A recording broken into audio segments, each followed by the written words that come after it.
Hey everybody, welcome back to Quali-Tea time. So, we're actually on time this week. Wow, it's a miracle.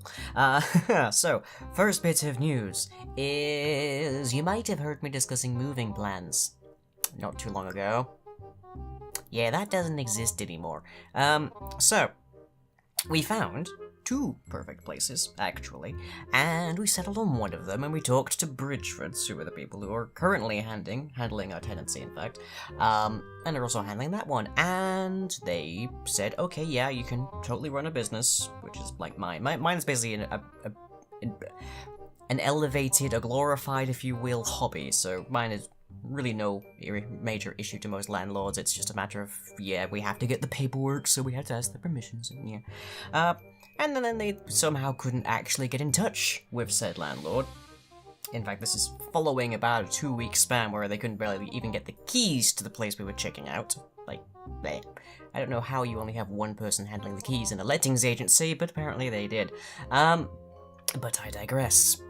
So, they spent about a week plus just trying to get a hold of this landlord to say, hey, this guy does like Twitch and YouTube videos. Could that be done from your place? Is that okay? Usually it's going to just be a yes, scribble at the contract, that kind of thing, done.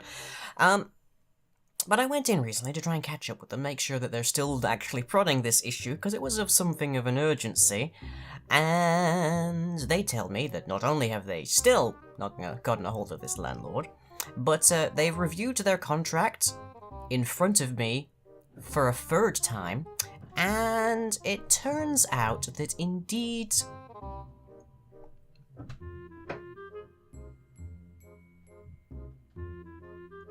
reasons I want to move. And it turns out that indeed they don't actually allow it even with permission. So, aside from the fact that I've apparently been breaking the law for the past 2 years because they're terrible at paperwork, they now will not actually help us whatsoever in trying to move into that particular property, and indeed cannot offer us any other properties, period. So long as I intend to work. So, that's all of our moving plans dead. We probably will not be moving next month, because we now have to find a completely new set of properties. And we probably won't be moving in December, because, of course, it's December. So, we're not moving anytime this year, in short.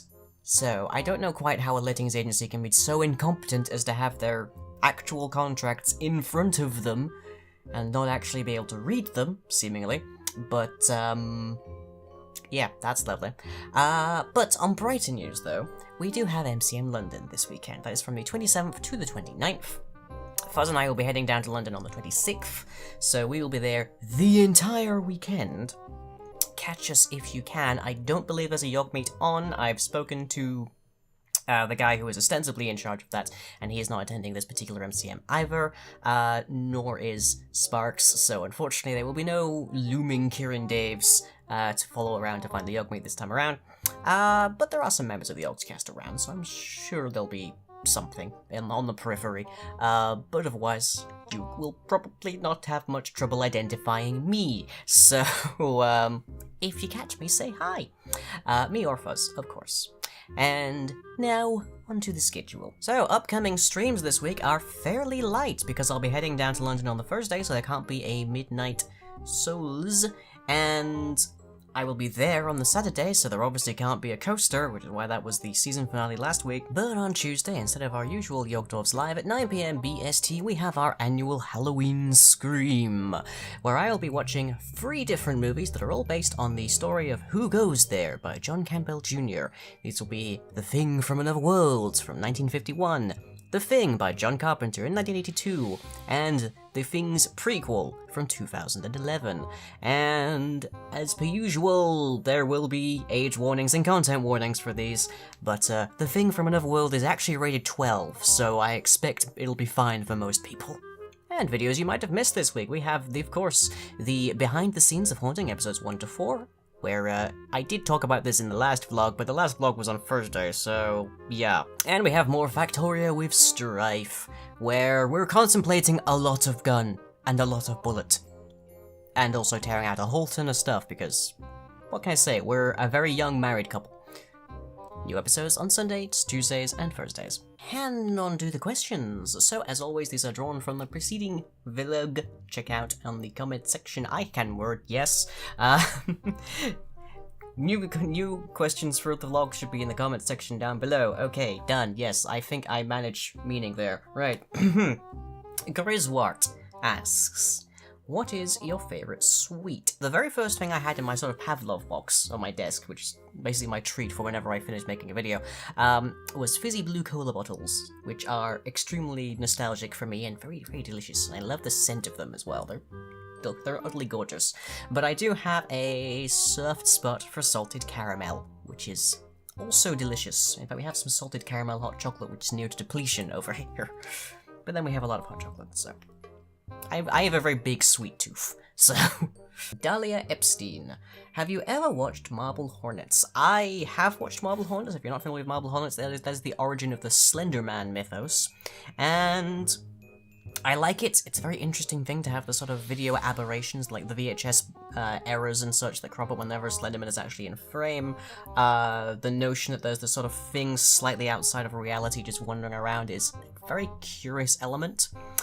I'm not terribly fond of the way that the Slenderman's aesthetic, more or less, has become so abundant, with people just trying to be scary. The whole, like, oh, they're glitchy, so they're like terrifying. It doesn't work for me personally. I guess it's like gore in that regard. A lot of people are extremely squicked out by gore and whatnot, but I am not. So, Marble Hornets, not bad. Not really my thing, I'm afraid. And our last question of the week comes from Morgan Sabriel.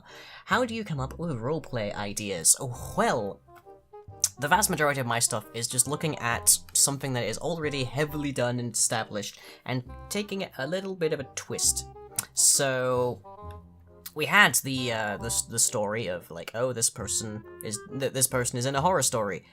What if they were the horror story? And that became The Witch. We had the idea of what if the world is crumbling and we're a priest, as opposed to just some random adventurer who has to go and like fight it, that kind of thing. And, you know, just for an extra twist, what if that priest happened to be Japanese? Because you don't see that very often in Western media, and especially not in Minecraft, which is very heavily Western coded.